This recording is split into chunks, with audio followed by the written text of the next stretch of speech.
বন্ধু বান্ধৱীসকল, এই বটলকেইটা কিহৰ বটল বুলি আপোনালোকে ভাবিছে বাৰু চাওকচোন। এই বটলকেইটা আমাৰ দেউতাই এনেধৰণে এটা বটলত 50 টকাকৈ বজাৰত বিকে। আজিও ঠিক একেদৰে বজাৰত উলিয়াই আছে, বিকি আছে। তাৰে ধৰক এইকেইটা আছেগৈ আৰু এইকেইটাত কি আছে আৰু কি বেমাৰৰ বাবে ভাল সকলোখিনি এতিয়া মই আমাৰ দেউতাক সুধিম আৰু তেখেতে ধুনীয়াকৈ আপোনালোকক বুজাই দিব। আপোনালোকে ভিডিঅ'টো প্ৰথমৰ পৰা শেষলৈকে চাব, চাই পেলাই ক'ব আৰু দেই।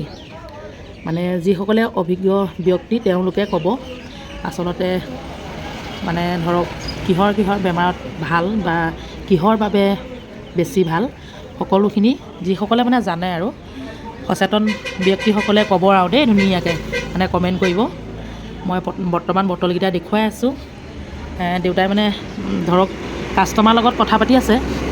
বজাৰতে বহি দেউতাই বিকিছে আৰু টোটেল 100 বটল আনিছিলে। 100 বটলত এইকেইটাহে বাচিছেগৈ বোলে। বহুত মানুহে কিনিছে আৰু যিসকলে মানে জানে যে কিহৰ কাৰণে ভাল আৰু কিনো আছে বটলকেইটাত সকলো কথা কৈ আছোঁ। আপোনালোকে ভিডিঅ'টো চাই থাকক। এইটো এটা মেডিচিন। এই মেডিচিনটো মই কেইবাটা বেমাৰৰ কাৰণে ভাল কাৰণে ইয়াক তৈয়াৰী কৰিছোঁ। এই কাহ, হাঁপানি, হৃদয় ৰোগ, কি কয় চুগাৰ আৰু বিশেষকৈ হাৰ্টৰ ভাল কাম কৰে। মানে হাৰ্টৰ প্ৰব্লেম যিসকলৰ আছে তেওঁলোকৰ মানে লাভদায়ক। অতি সোনকালে আৰোগ্য হয় ইয়াক ব্যৱহাৰ কৰিলে। ইয়াক মই অতি যত্ন কৰি বনাইছোঁ। বহু লোক উপকাৰ পাইছে বহুত লোকে। বহুত দিনৰ পৰাই আপুনি বনাই আছে হয় ন? মই বহুত দিনৰ পৰা বনাই আছোঁ। বহুত লোকে মিলি পেলাই এইটো খাই আছে। মই প্ৰথম নিজৰ ঘৰৰ কাৰণে বনাইছিলোঁ, কিন্তু দুই একে কথাটো গম পাই পেলাই মোৰ পৰা প্ৰায়ে বিচাৰি নিছে, নি তেওঁলোকো উপকাৰ পাইছে। আৰু ইয়াক বনাওঁতে অৱশ্যে যথেষ্ট কষ্ট হৈছে, তথাপি আৰু ৰাইজৰ সুফল পক বুলি পেলাই মই বনাই কৰি দিছোঁ।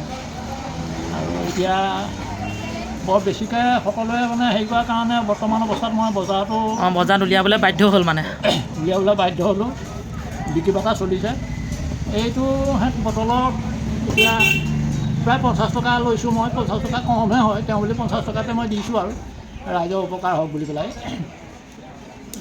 এইটো বনাওঁতে বিশেষকৈ অৰ্জুন গছৰ চালেই ইয়াত মূল। অৰ্জুন গছৰ ছাল ন? আৰু যিসকলে অভিজ্ঞ ব্যক্তি তেওঁলোকে গম পাইছে যে অৰ্জুন গছৰ ছালটো আমাৰ দেহৰ বাবে মানে কিমান লাভদায়ক। বহুত লাভদায়ক।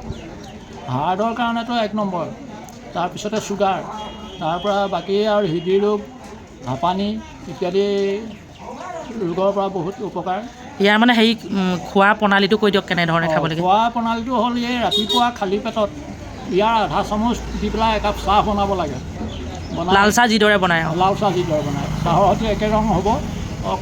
সামান্য এটা কেঁহা অনুভৱ হয়। অলপ কেঁহা থাকে আৰু তাত অকণমান নিমখ দি পেলাই খাব পাৰে। গাখীৰ দিব নালাগে কিন্তু। আৰু পিছবেলাও তেনেকৈ এবাৰ 2-3টা বজাত আকৌ এবাৰ খাব লাগে। দিনে 2বাৰ ব্যৱহাৰ কৰিব লাগে।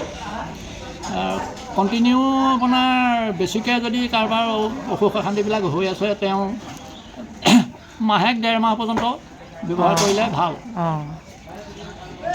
এনেও বেমাৰ নাথাকিলেও এনেও ধৰক খাই থাকিলেও সৰ্বসাধাৰণ মানুহে খাব পাৰিব, কিন্তু সৰ্বসাধাৰণ মানুহেও খাব পাৰে। খালে ভাল।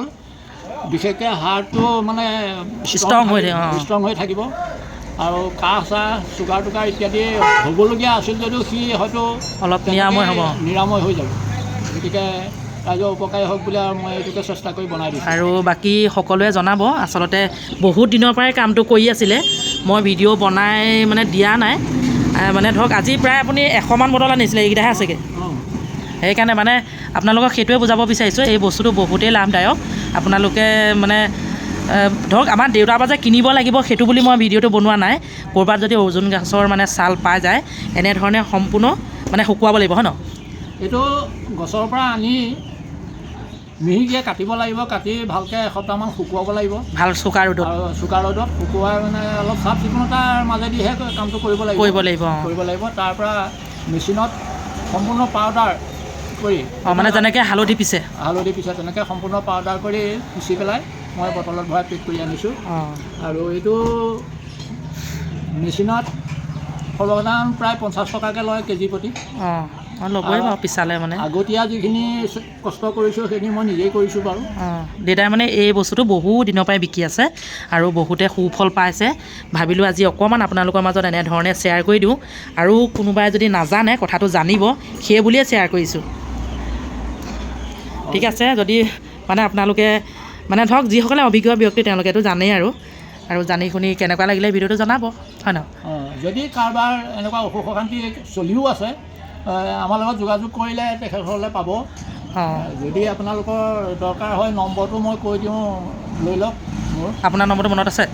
কৈ দিয়ক। মোৰ নম্বৰটো হ'ল 8133903389। অঁ আকৌ এবাৰ কৈ দিয়ক।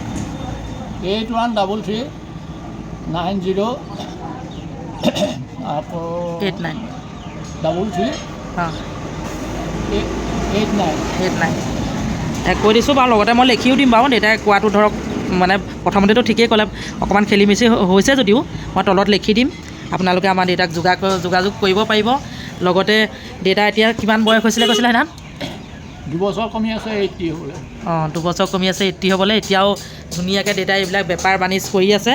সেয়েহে আপোনালোকক কৈছোঁ, যিমান পাৰে এনেধৰণৰ মানে এইবিলাক কি বুলি ক'ব লাগিব, ঘৰুৱা উপায়েৰে যিকোনো বেমাৰটো ভাল কৰিবলৈ চেষ্টা কৰিব। ঠিক আছে। 2 বছৰমানৰ পৰা চাহটো সম্পূৰ্ণ এৰি দিলোঁ, চাদা এৰি দিলোঁ। এইটো চাহকে মই খায়ে থাকোঁ। অঁ আৰু মানে লাল চাহ হিচাপত খায়। লাল চাহ হিচাপত। অঁ ওচৰ চুবুৰীয়া 2-1কো খুৱাই দিছোঁ, তেখেতলোকেও ভাল ফল পাইছে। বিশেষকৈ হাৰ্টৰ গণ্ডগোলৰ কাৰণে মই মানে যেতিয়া মোৰ ধৰক হাৰ্টৰ আৰু চুগাৰৰ কাৰণে 1 নম্বৰ। মই সেইটো বাৰু জানো। মই যেতিয়া মোৰ কেঞ্চাৰ হৈছিলে তেতিয়া হাৰ্টৰ অকণমান প্ৰব্লেম দেখাইছিলে। অৰ্জুন গছৰ ছাল আনি পিচি কৰি বহুত খাইছিলোঁ মই 2016 চনত। সেইটো মোৰ পূৰা মনত আছে। লগতে আপোনালোকলৈ এনেধৰণে আগবঢ়ালোঁ, কেনেকুৱা লাগিলে জনাব। ঠিক আছে, বাই বাই।